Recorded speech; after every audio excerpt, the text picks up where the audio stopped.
Le syndrome néphrotique, encore appelé néphrose, est une maladie qui est peu connue de la population, mais qui doit attirer l'attention de plus d'un. Quelles sont les causes et les conséquences de cette maladie qui peut être touchée par ce mal? Pour avoir la réponse à toutes ces questions, j'ai le plaisir de recevoir encore une fois le docteur Tama Chloé, néphrologue qui nous entretiendra bien entendu sur ce sujet. Bienvenue docteur. Bienvenue à vous chers amis de Capital Santé.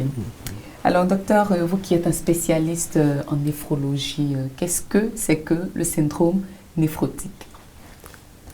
Bon, le syndrome néphrotique, comme on l'a dit, néphrose, c'est un ensemble de signes qui définit cette maladie.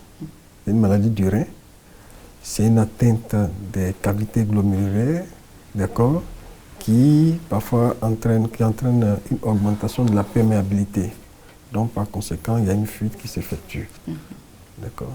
Voilà un peu. Maintenant, la définition même, elle est purement biologique. D'accord. C'est une hypoalbuminémie. Au niveau du sang, l'albumine va baisser énormément. Au niveau des urines, c'est une augmentation de la protéine. D'accord. Parce que la protéine peut être augmentée à plus de 3 grammes au niveau des urines. Donc quand la fuite se fait, on retrouve les protéines dans les urines.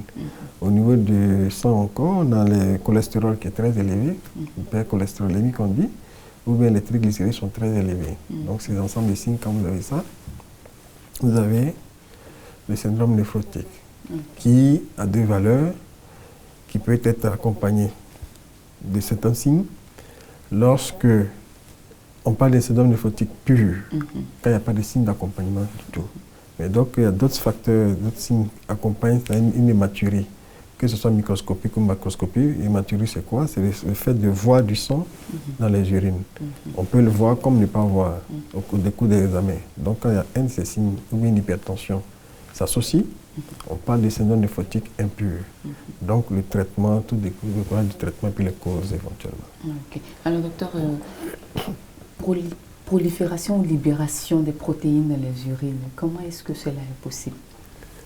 Il faut, comme il avait dit plus tard, au début, le rein, le rôle que le rein joue par les unités fonctionnelles qui sont les néphrons, ça joue un rôle de tapis.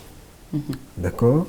Et ces tapis, quand je vais imaginer un peu, quand vous faites du nyamakuji, le jus de jam-jam, comme on le dit communément, on écrase, et puis après on fait passer les choses.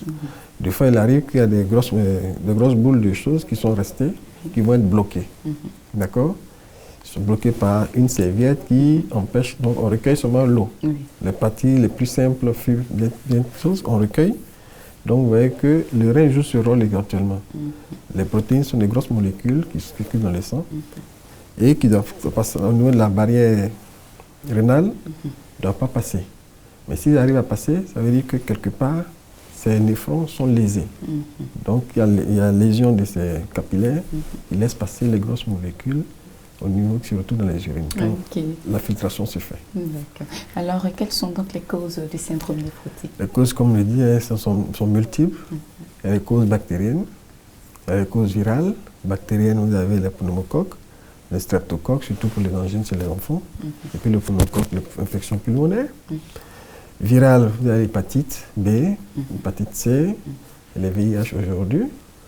Il y a les maladies du système qu'on appelle aussi les lupus, on a les amyloses et le diabète. Et éventuellement, les cancers aussi peut-être peut induire aussi une syndrome néphrotique. Parlons de VIH. Comment est-ce que le VIH peut causer le syndrome néphrotique? Mais le VIH, c'est le même mécanisme qui va arriver au niveau pour avoir l'insuffisance rénale. Donc le virus circule au niveau du sang, arrive au niveau du rein pour être épuré, mais lui, arrivé là-bas, il se greffe et il détruit progressivement les structures. Donc en lésant, il va y avoir une lésion due au virus. Donc vous êtes par le mécanisme des choses complexes qui sont confus dans les choses, le syndrome néphrotique plutôt. Alors comment est-ce que cette maladie-là se manifeste? La manifestation est un peu comme celle de l'insuffisance rénale, mais on est bouffi, le visage est enflé, on est fatigué. Des œdèmes, ça c'est au niveau de la néphro, on parle beaucoup d'œdèmes parce que c'est les pieds qui sont les premiers facteurs. D'accord? Les pieds sont emplis, ça gonfle, ça peut monter au niveau des cuisses, ça peut arriver au niveau du ventre. Au niveau du ventre, si ça continue, ça donne ce qu'on appelle un épanchement, c'est d'avoir de l'eau dans le ventre qu'on appelle acide. C'est des liquides qu'on appelle de l'eau, mais c'est trop dur, mais c'est un liquide qui est sécrété. Donc dans le ventre qui reste, n'arrive pas à être éliminé. Donc on appelle ça acide. Ça peut monter au niveau des poumons, d'accord, pour donner une pleurésie. D'accord, au niveau des poumons, donner une pleurésie et entraîner aussi une détresse respiratoire. On peut monter au niveau du poumon, comme dans la cage thoracique, on a le cœur. Ça peut aussi arriver à être fabriqué au niveau du cœur. Donc ça donne une péricardite. Alors, quelles sont donc les conséquences et voire même, si possible, les complications que cela pourrait entraîner? Les complications immédiates ou aiguës, on a des thromboses qui peuvent être choses, on a des infections sévères qui peuvent s'installer. Donc, et les infections, au niveau des complications chroniques, on a l'hypertension, on a la dénutrition, on a pas mal de la dénutrition, on a encore quelque chose. L'hypertension, la dénutrition, et puis une insuffisance rénale peut survenir au décours de ces symptômes. Alors, la thrombose dont vous parlez tout à l'heure, qu'est-ce que c'est? Thrombose, c'est quoi? C'est lorsque les cellules viennent s'agglutiner dans les vaisseaux, n'est-ce pas? Et qu'ils empêchent l'évolution du sang. Donc, vont boucher les vaisseaux par moment. D'accord? C'est le sang qui s'accumule et qui bouche les vaisseaux. Donc, ça empêche les vaisseaux, une bonne activité de fonctionnement. Voilà. Alors, docteur, quelles sont les personnes qui sont les plus touchées par cette affection? Bon, cette affection, au niveau des choses, on a surtout les enfants.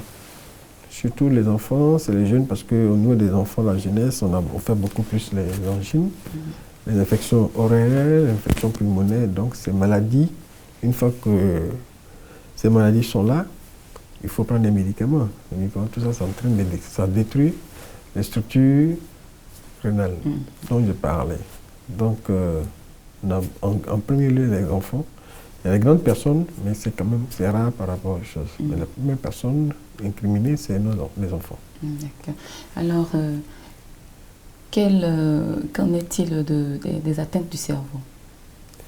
Ça, c'est les complications d'ordre neurologique.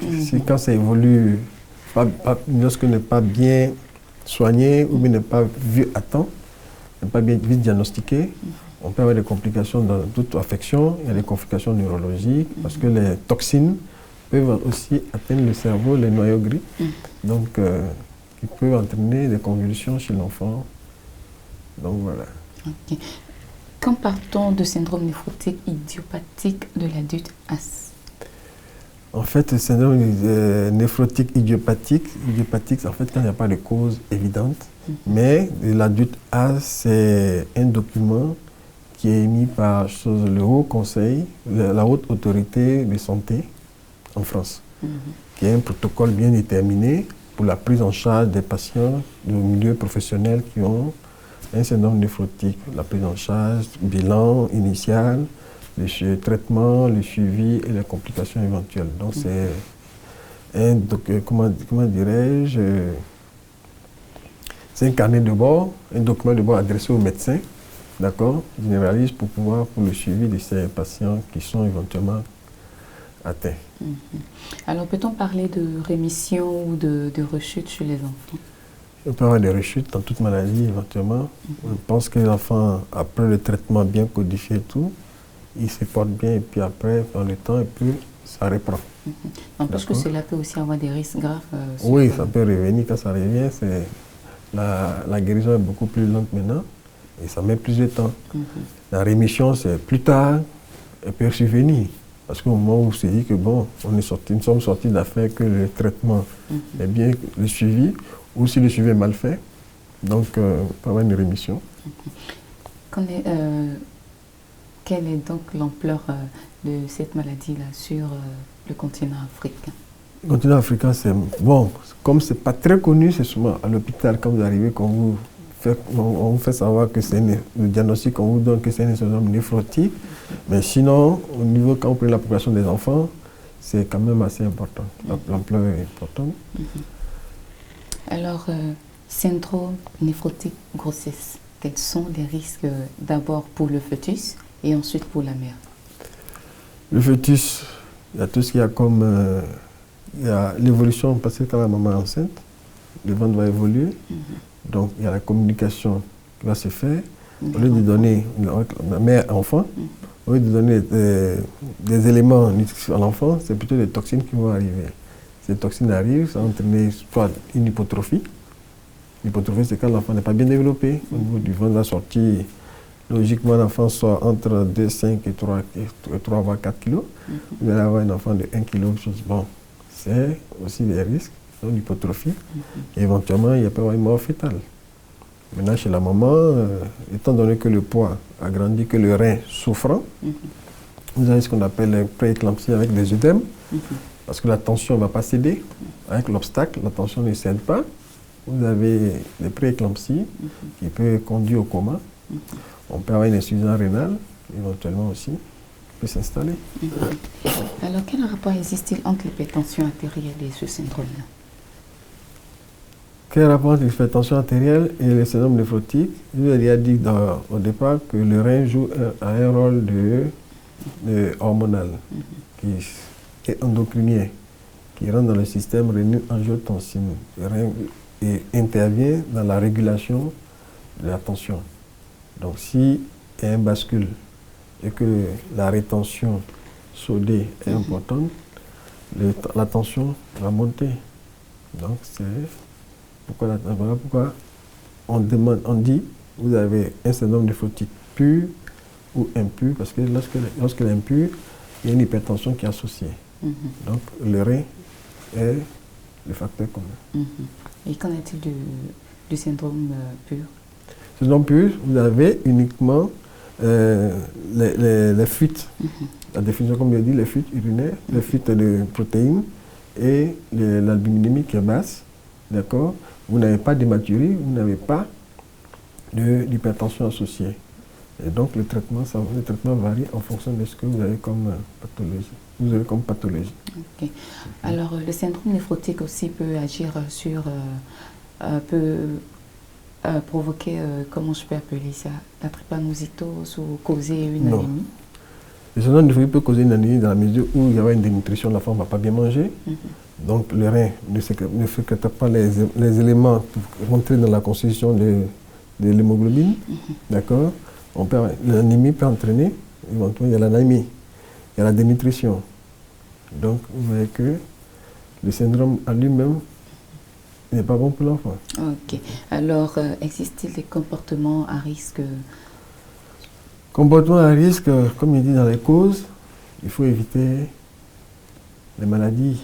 On ne peut pas forcément éviter, bon, surtout un VIH et puis l'hépatite, les infections bactériennes, c'est d'éviter que les enfants aient ces pathologies. Quand ils ont ces maladies, il faut bien les soigner, surtout bien les soigner pour ne pas qu'ils puissent avoir des maladies à répéter. Ça se répète. À force de répéter, on va avoir ils sont plus atteints et plus fragilisés. Okay. Pour des personnes souffrant de ce syndrome-là, quel est le régime alimentaire adapté? D'abord, la première des choses, puisqu'ils sont enflés, il faut un régime sans sel. Strict. L'enfant, sans sel, pour que cette fuite puisse diminuer. D'accord? On a un repos temporaire au lit, surtout, il faut qu'il se repose. Il faut éventuellement donner des diurétiques pour faire fondre l'édème, parce que ça vous fait grossir, comme si vous n'avez plus énormément de poids. Donc faites les mensurations, tous les jours, pour voir si le traitement marche, vous faites les mensurations, ça va, la cuisse, le mollet, l'abdomen, pour voir si votre traitement marche bien. Donc il faut les diurétiques, il faut dépister rapidement et traiter les complications qui vont s'associer, les caries, les infections sévères qui viennent s'ajouter. Sinon, ça rend difficile le traitement. Ouais. Ok, docteur, c'est quoi les diurétiques dont vous Les parlez? diurétiques, c'est une famille de médicaments qui permet, au niveau des antihypertenseurs, qui permet d'éliminer, de faire fuir, de faire pisser suffisamment pour que la personne puisse éliminer ses urines. Ok, ok, c'est compris. Et alors, quels sont donc les moyens de prévention du syndrome néphrotique? Les moyens de prévention, c'est les causes, il faut essayer d'évincer, c'est tout. Voilà, c'est pas très évident. Une toux ne peut pas l'empêcher, une angine non plus. Mais comme je l'ai dit, c'est de bien traiter lorsque nous sommes en face de ces genres d'infections sur les enfants. Bien désinfecter les voies oréales, la sphère oréale, pour que l'enfant ne soit pas sous motion. Voilà. Quels sont donc les traitements adaptés pour les personnes qui en souffrent? Aujourd'hui, le traitement, c'est à base de corticoïdes. Les corticoïdes bien codifiés en fonction de la période, 4, 6, 8 semaines et jusqu'à 3 mois, en fonction du poids. Donc, et on donne la dose régressive jusqu'à ce qu'on finisse d'éliminer le traitement. D'accord. Une fois qu'on a une bonne évolution, on réduit tranquillement et le régime sans sel surtout. Puisque sous corticoïde au long cours, il faut éviter de mettre le sel, sinon on risque de prendre du poids. Okay. Et traiter les complications, les complications voisinotes, les maladies qui viennent s'ajouter. S'il y a une hypertension, ou traiter de l'hypertension. S'il y a une infection, il y a l'anémie, il faut corriger l'anémie. Il faut déparasiter, surtout les caries. Déparasiter. Les caries dentaires. Les caries dentaires, il faut les nettoyer, puisque la corticothérapie en elle-même peut entraîner une flambée. Avant de commencer la corticothérapie, il faut nettoyer tout ce qui est caries, il faut nettoyer tout ce qui est infection, il faut nettoyer avant de commencer la corticothérapie. Sinon, la corticothérapie entraîne une flambée. D'accord. Qu'est-ce que c'est que la corticothérapie? La corticothérapie, c'est une gamme de médicaments qui permet de réduire et d'apporter, de réduire la maladie, d'accord, et de bloquer le processus inflammatoire, qui est comme c'est un processus inflammatoire qui est installé. Ok. Alors, ce syndrome-là nécessite-t-il une dialyse ou une transplantation de rein aussi? Non, a priori, avec les enfants, c'est pas tout à fait. Mais quand il y a des échecs thérapeutiques, il peut y avoir des échecs thérapeutiques qui conduisent éventuellement à l'insuffisance rénale. Voilà. S'il y a une insuffisance rénale, en ce moment, on est en droit de faire une dialyse pour rattraper le rein, pour que le rein puisse chose. Et chez les enfants, c'est une dialyse péritoniale qui est faite le plus souvent. Il n'y a pas la même dialyse parce que le calibre des appareils n'est pas le même que sur les adultes. Et surtout. Alors, c'est quoi une dialyse péritoniale, si je m'exprime? C'est un mécanisme, comme la dialyse se fait au niveau du cou, des abords veineux qui sont volumineux, des gros abords veineux pour pouvoir chaud, mais lui, ça se fait plutôt au niveau du ventre. Du ventre? Oui. Pourquoi particulièrement le ventre? Le ventre, parce qu'il faut mettre des cathéters, il faut mettre un cathéter au niveau du ventre. Ouais. Ça, ce sont des termes assez scientifiques. Voilà, alors, qu'est-ce que c'est qu'un cathéter? Donc, c'est une sorte d'aiguille qui sont place au bloc, que ce soit en milieu stérile, pour pouvoir aller faire les échanges, bien pour tirer les urines, faire sortir les urines, et puis bon, est-ce que ce syndrome-là est assez répandu sur le territoire, disons sur le continent africain? Oui, partout. Même en Europe, en Africain comme en Europe, il y a le syndrome néphrotique assez important. Alors, durant votre carrière jusqu'à maintenant, avez-vous rencontré des cas particuliers qui... Oui, j'en ai eu pas mal, surtout nous des jeunes. Je me souviens même, il y a un qui est en Tunis, parce qu'après une bonne rémission, il vit à Tunis avec ses parents. Donc, il y en a. Durant le cursus scolaire, les choses universitaires, on a vu, surtout quand on fait de la pédiatrie, pas mal de syndrome néphrotique chez les enfants. Chez les adultes, c'est quand même assez rare, mais il y en a quand même une deux. Bon. Mais il faut quand même être un peu patient et surtout la démarche diagnostique, parce que ça peut s'apparenter à une insuffisance rénale. Ok. Alors, est-ce qu'on peut guérir définitivement de ce mal? Plutôt oui. Et bien suivi, on peut guérir. Mais comme le dit aussi, il y a des rémissions, c'est l'organisme qui détermine. Voilà. Okay. Parlons maintenant des coûts. Les Parce coûts. que bien évidemment, cela nécessite aussi des coûts. Oui, les coûts, c'est normal. C'est une hospitalisation au long cours avec les médicaments, mais il est moins honoré que, comment dirais-je, la dialyse, l'insuffisance rénale. Au niveau de l'insuffisance rénale, il est moins honoré, moins coûteux, mais tu veux dire qu'il y a un prix. Ok, et parlant de dialyse, combien de séances doivent avoir ces personnes-là qui souffrent de ce syndrome? En principe, dans une bonne séance de dialyse, c'est 3 séances par semaine. 3 séances par semaine. 3 séances par semaine et ainsi de suite. C'est-à-dire c'est de façon continue. Continue. De façon continue, jusqu'à ce que la l'insuffisance personne... rénale, vous avez l'insuffisance rénale que vous voulez en parler. Vous vivez de dialyse, c'est 3 séances par semaine. Alors docteur, nous sommes pratiquement au terme de cette émission. Alors qu'est-ce que vous pouvez... quelle prise en charge y a-t-il pour les personnes qui sont affectées? La prise en charge, elle est globale, hein, d'abord médicale, des parents, et éventuellement ceux qui n'ont pas les moyens, c'est de s'adresser aux organismes qui ont les ONG qui peuvent vraiment apporter leur aide s'ils n'ont pas les moyens.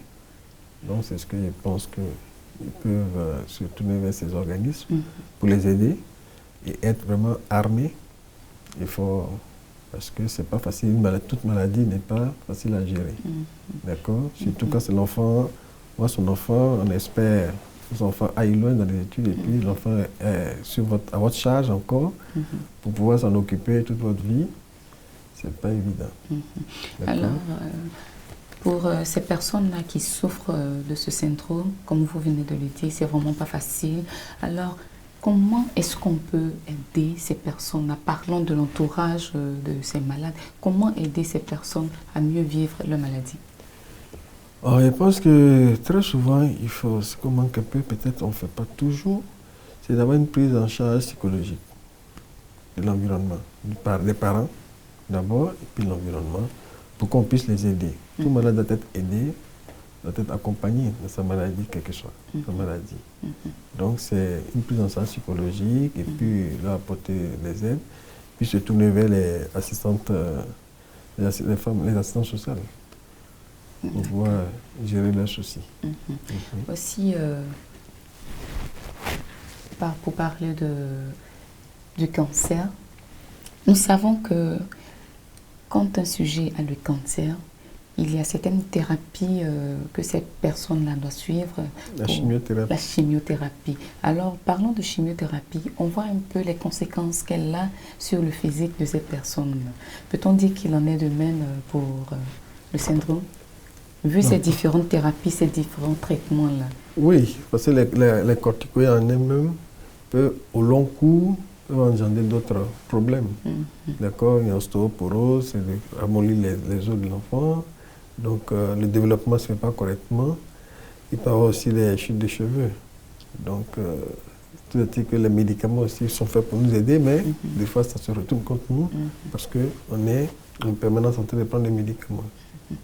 Ce qui veut dire que pour un enfant qui souffre du syndrome néphrotique, il peut ne pas grandir normalement comme ses autres camarades. Oui, il peut avoir un retard, puisque lui, il est soumis à la chose. Après, il peut se développer, c'est vrai, mais il a un retard dans son évolution.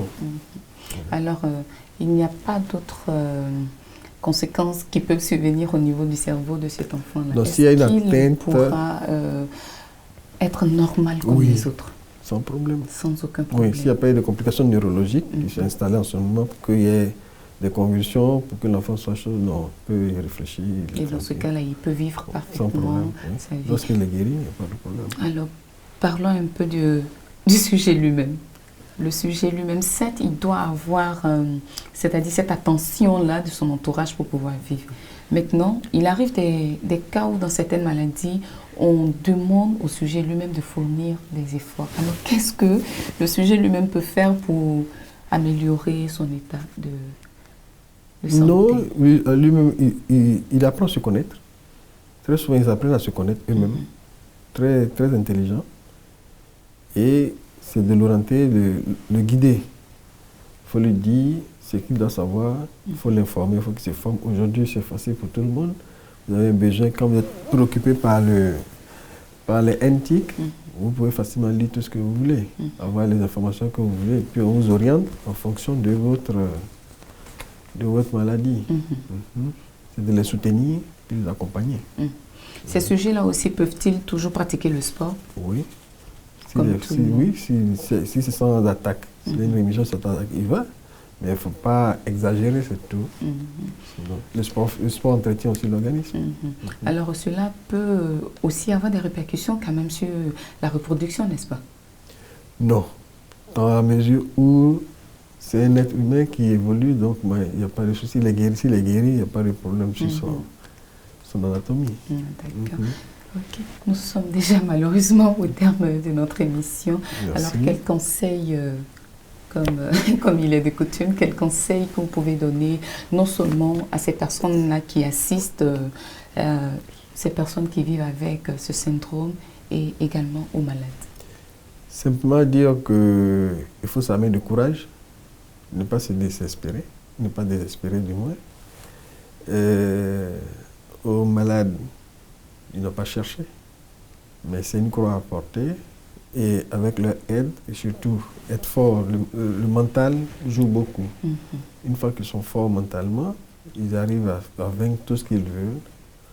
Donc, tout ce qu'ils veulent faire, ils peuvent le faire dans la mesure où s'ils se battent, ils peuvent accomplir ce qu'ils veulent. Et d'être vraiment courageux.